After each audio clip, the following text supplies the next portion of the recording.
5 chapters हैं ये सबसे इंपॉर्टेंट चैप्टर हैं एंड ये चैप्टर्स में से कौन से क्वेश्चंस आएंगे। सो हाय एवरीवन, कैसे आप सभी लोग। दिस और साउंड भैया एंड आज की इस वीडियो में मैं आप सभी के साथ शेयर करने वाला हूँ सारे important questions history and political science के। तो देखो गाइस, उससे पहले मैं आप सभी के साथ शेयर करता हूँ सारे इंपॉर्टेंट चैप्टर्स आपके पूरे सिलेबस के अंदर। आपके सिलेबस में टोटल 9 चैप्टर्स हैं हिस्ट्री के लिए एंड ये 9 चैप्टर्स में से जो भी चैप्टर्स हाईलाइटेड हैं ये सारे चैप्टर्स काफी आईएमपी हैं। सबसे पहला chapter number 1, chapter number 2, chapter number 5, 7, 9। ये जो 5 चैप्टर्स हैं ये सबसे इंपॉर्टेंट चैप्टर हैं एंड ये चैप्टर्स में से कौन से क्वेश्चंस आएंगे वो मैं आपको बताने वाला हूँ। बट उससे पहले जो भी इस चैनल पे फर्स्ट टाइम आया है, नीचे एक सब्सक्राइब बटन होगा उसे अभी कभी क्लिक कर लो एंड बेल नोटिफिकेशन ऑन पे क्लिक कर लेना, बिकॉज आपके बोर्ड एग्जाम्स के लिए इसी टाइप के अमेजिंग वीडियोस फ्यूचर में भी आने वाले हैं। तो देखो, अगर हम चैप्टर नंबर 1 की बात करें, चैप्टर नंबर 1 में से सारे टाइप के क्वेश्चंस पूछे जाते हैं, फिर चाहे वो 1 मार्क का क्वेश्चन हो या फिर 3 मार्क्स का। एंड देखो गाइस, इस वीडियो के ऊपर ना टोटल 500 लाइक्स के हम रखते हैं। अभी कभी लाइक बटन को दबा के मारो एंड शेयर करो सारे फ्रेंड्स के साथ। एंड जिनको भी डाउट है साइंस 1 साइंस 2 के लिए ऑलरेडी प्लेलिस्ट बना दी है एंड ज्योग्राफी के लिए आईएमपी क्वेश्चंस ऑलरेडी आ चुके हैं, जल्दी से चैनल पे जाके चेकआउट करो। उसके बाद में guys chapter number 2, historiography Indian tradition. अब ये जो भी चैप्टर्स हैं, ये जो 5 चैप्टर्स हैं, ये सबसे ज्यादा हाई वेटेज रखते हैं आपके पूरे पेपर पैटर्न के अंदर। अब देखो, हम बात करते हैं चैप्टर नंबर 1 की, बट उससे पहले गाइस आप सभी लोगों को टेक्स्ट बुक रीडिंग एकदम अच्छे से कर लेनी है। जब आपकी टेक्स्ट बुक रीडिंग एकदम अच्छे से हो जाएगी, उसके बाद में आपको आईएमपी क्वेश्चंस पे आना है। एंड देखो, मैं आप सभी को बता दूं, एक्सरसाइज के अंदर आपको ऑब्जेक्टिव्स तो सारे ही करने हैं। उसके बाद में ये जो भी क्वेश्चंस मैंने मार्क किए हैं, जैसे कि क्वेश्चन नंबर 2 के अंदर एक्सप्लेन द फॉलोइंग कंसेप्ट्स, ये 2 मार्क्स के लिए आते हैं। फिर चाहे वो डायलेक्टिक्स आ जाए या फिर एनल स्कूल आ जाए, ये दोनों आते ही है, पूछे ही जाते हैं। 90% टाइम इन दोनों में से कोई ना कोई एक बनता ही है, तो आपको एकदम अच्छे से प्रिपेयर कर लेना है। और देखो, एक काम करो, अपनी हिस्ट्री की टेक्स्ट बुक में जो पॉइंट्स मैं मार्क करवा रहा हूँ वो सारी चीजें मेरे साथ में ही मार्क करते चलो। तो देखो, हम बात करते हैं क्वेश्चन नंबर 4 के अंदर। ये जो क्वेश्चन है that is what is historiography. अब देखो, इस टाइप के क्वेश्चंस ना पूछे ही जाते हैं एंड ये क्वेश्चंस आप कब लिख पाओगे, जब आपने एकदम अच्छे से चैप्टर को पढ़ा है एंड समझ लिया है। अब क्वेश्चन नंबर 5 की बात करें, that is complete the following chart. ये पूछा ही जाता है, काफी एवरग्रीन क्वेश्चन है, एग्जाम में देखा ही जाता है। उसके बाद में explain Karl Marx class theory या फिर what are the 4 characteristics of modern historiography. जो क्वेश्चंस हैं ये आपके बोर्ड एग्जाम्स में देखे जाते हैं। उसके बाद में अगर हम बात करें चैप्टर नंबर 2 की, that is historiography Indian tradition. देखो, टेक्स्ट को एकदम अच्छे से पढ़ लो। डायरेक्टली हम लोग एक्सरसाइज पे आते हैं। एक्सरसाइज के अंदर आप सभी लोगों को सारे ऑब्जेक्टिव्स एकदम अच्छे से कर लेने हैं एंड ये जो मार्क क्वेश्चन है, जैसे कि explain the following with its reason, ये भी 2 मार्क्स के लिए आता है। Bakhar is an important type of historical document, ये क्वेश्चन काफी एवरग्रीन है, एग्जाम में देखा ही जाता है। इस टाइप के जो क्वेश्चंस हैं ये आपके एग्जाम में पूछे ही जाते हैं। अब देखो, चैप्टर नंबर 2 में से ये दोनों काफी आईएमपी थे, एकदम अच्छे से प्रिपेयर कर लेना। उसके बाद में chapter number 3, that is applied history. अब ये चैप्टर ना बहुत सारे स्टूडेंट्स क्या बोलते हैं, भैया इसे स्किप कर दे क्या।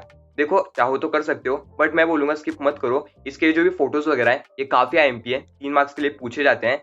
एंड देखो, ये जो डू यू नो वाले बॉक्सेस हैं काफी आईएमपी है, एग्जाम के अंदर पूछ लेते हैं, या तो पैराग्राफ के अंदर पूछ लेंगे या फिर आपको एक फोटो दे देंगे एंड उसके रिलेटेड 3 सब क्वेश्चंस पूछ लेंगे। इसीलिए डू यू नो के बॉक्सेस आपको एकदम अच्छे से कर लेने हैं। अब देखो, अगर हम एक्सरसाइज की बात करें, सारे ऑब्जेक्टिव्स आपको एकदम अच्छे से कर लेने हैं। उसके बाद में question number 2, that is applied history archives, ये दोनों आपको एकदम अच्छे से कर लेने हैं, एग्जाम में पूछे ही जाते हैं। उसके बाद में question number 4, complete the following concept chart, ये एग्जाम में देखा जाता है, आपको एकदम अच्छे से प्रिपेयर कर लेना है। उसके बाद में question number 5, explain the following statements giving reasons. अब देखो, ये जो क्वेश्चन है ये 2 मार्क्स के लिए आएगा एंड इसके अंदर जो सेकंड वाला है काफी एवरग्रीन है, पूछा ही जाता है। एंड ये जो भी क्वेश्चंस है ये आपके प्रीवियस ईयर क्वेश्चन पेपर्स को एनालाइज करके एंड फिर निकाला है कौन से सबसे आईएमपी क्वेश्चंस हैं। एंड मैंने खुद ने भी 2 साल पहले बोर्ड एग्जाम्स दिए थे एंड हिस्ट्री में मैंने आई गेस 38 स्कोर किया था, तो कहीं ना कहीं मुझे भी पता है कि कौन से क्वेश्चंस को आपको एकदम अच्छे से कर लेना है। उसके बाद में गाइस 3 मार्क्स के लिए question number 6, that is how can you correlate applied history with our present. इस टाइप के क्वेश्चंस पूछे जाते हैं, इसको आपको एकदम अच्छे से प्रिपेयर कर लेना है। फिर चाहे आप डाइजेस्ट से कर रहे हो, आपके खुद के नोट से कर रहे हो।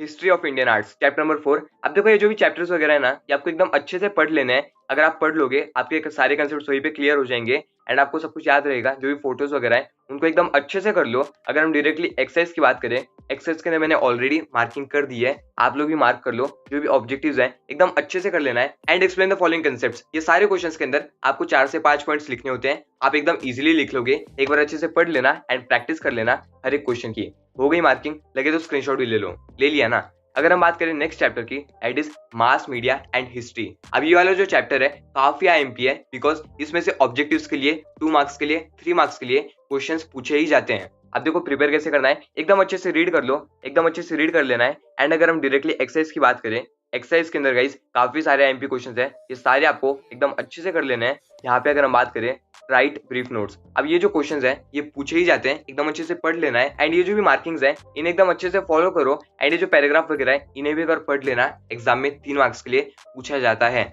उसके बाद में अगर हम बात करें नेक्स्ट चैप्टर की, that is chapter number 6 entertainment and history. अभी वाला जो चैप्टर था आज से 2 साल पहले तक कंप्लीटली रिड्यूस था। राइट शॉर्ट नोट्स में नीड ऑफ एंटरटेनमेंट, या फिर क्वेश्चन नंबर 4 के अंदर बरूड्स composed by Sant Eknath are popular in Maharashtra.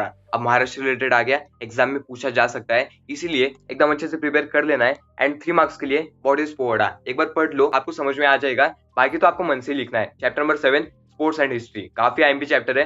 पूरे चैप्टर के अंदर से कुछ भी स्किप मत करना, पूरा आईएमपी है, एकदम अच्छे से पढ़ लेना है। एक्सरसाइज की बात करें, ये जो भी मैंने मार्क किए हैं आप लोग अपने टेक्स्ट बुक में मार्क कर लो, एग्जाम्स में पूछे ही जाते हैं। सारे ऑब्जेक्टिव्स में आपको वापस बोल रहा हूँ, एकदम अच्छे से कर लेना है। Tourism and history chapter number 8, ये भी एक इंपॉर्टेंट चैप्टर है बिकॉज काफी ज्यादा हाई वेटेज रखता है। टाइप्स ऑफ टूरिज्म वगैरह आपको एकदम अच्छे से कर लेना है। ये जो भी फोटोज वगैरह है, अब देखो वो लोग क्या करेंगे, आपको ये वाला फोटो दे दिया एंड पूछेंगे ये कहाँ का फोटो है, ये कल्चरल हेरिटेज साइट में है क्या। इस टाइप के क्वेश्चंस पूछे जाते हैं, एकदम अच्छे से प्रिपेयर कर लेना है। या फिर अगर हम बात करें वेब डायग्राम की, that is world heritage sites, या फिर एक्सप्लेन द फॉलोइंग स्टेटमेंट्स, इस टाइप के क्वेश्चंस आते ही हैं, एकदम अच्छे से कर लेना है। एंड देखो ये जो इंपॉर्टेंट क्वेश्चंस वाली पीडीएफ है ये मैं अपने टेलीग्राम चैनल के ऊपर डाल दूंगा, अब भी कभी ज्वाइन करो, लिंक डिस्क्रिप्शन में जाके ज्वाइन कर लेना, वहां पे आपको पीडीएफ मिल जाएगी। और देखो मैं टेलीग्राम पे भी काफी सारे अपडेट शेयर करते रहता हूँ, तो आपको वहां पे भी ज्वाइन हो जाना है। अगर हम बात करें चैप्टर नंबर 9 की, इसके अंदर ये जो मोनालिसा की पेंटिंग है काफी आईएमपी है, उसको इंपॉर्टेंट मार्क कर लेना। एंड ये जो म्यूजियम्स के नेम है इनके रिलेटेड 2 मार्क्स के लिए क्वेश्चंस पूछे जाते हैं, सारे म्यूजियम्स को एकदम अच्छे से कर लेना।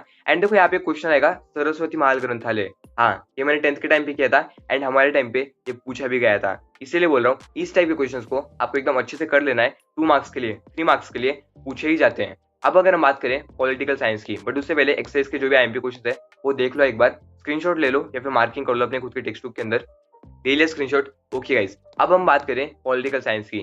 इसके अंदर ये जो स्टार्टिंग के 4 चैप्टर्स हैं सबसे इंपॉर्टेंट चैप्टर्स हैं, सारे चैप्टर्स को एकदम अच्छे से कर लेना। एंड देखो सारे चैप्टर्स को आपको पढ़ तो लेना ही है। अगर हम डायरेक्टली एक्सरसाइज की बात करें, एक्सरसाइज के अंदर ये सारे आपको एकदम अच्छे से प्रिपेयर कर लेने हैं। और देखो अगर पूरे 12 मार्क्स चाहिए आपको हर एक चीज एकदम अच्छे से पढ़नी पड़ेगी। एंड देखो ये वाला जो पैराग्राफ है that is journey from ballot boxes to EVM machines, ये भी काफी आईएमपी है, आईएमपी मार्क कर लेना। एंड अगर हम बात करें एक्सरसाइज के अंदर ऑब्जेक्टिव्स तो सारे करने ही है, वहां पे state whether the following statements are true और फॉल्स, उसके बाद में write short notes, answer in brief, ये सारे आपको एकदम अच्छे से मार्क कर लेने हैं। एंड देखो पॉलिटिकल पार्टीज के अंदर जो भी पार्टीज के नेम है वो कब फाउंड हुए थे, जो भी वेब डायग्राम्स हैं ये सब आपको एकदम अच्छे से कर लेने हैं, इनके लोगोस को याद रख लेना है बिकॉज एग्जाम्स के अंदर इनसे रिलेटेड क्वेश्चंस पूछे ही जाते हैं। देखो ये जो भी टेबल्स वगैरह है सब कुछ एकदम अच्छे से पढ़ लेना। अगर हम एक्सरसाइज की बात करें, सारे एमपी क्वेश्चंस एकदम अच्छे से मार्क कर लो, एक्सप्लेन द फॉलोइंग कंसेप्ट या फिर आंसर इन ब्रीफ जो टोटल 2 मार्क्स के लिए आता है, इसमें से क्वेश्चंस पूछे ही जाते हैं। Chapter number 4 social and political movements, अब देखो इसके अंदर जो भी मूवमेंट्स के नाम है वो क्यों हुए थे, कौन कौन इन्वॉल्व था, ये सारी चीजें आपको एकदम अच्छे से कर लेनी है। अगर हम एक्सरसाइज की बात करें, एक्सरसाइज के अंदर सबसे पहले तो लेबर मूवमेंट इंपॉर्टेंट है, उसके बाद में explain the nature of farmers movement in India, ये भी इंपॉर्टेंट है। And answer the following statements के अंदर ये तीनों इंपॉर्टेंट है, एग्जाम्स के अंदर पूछे ही जाते हैं।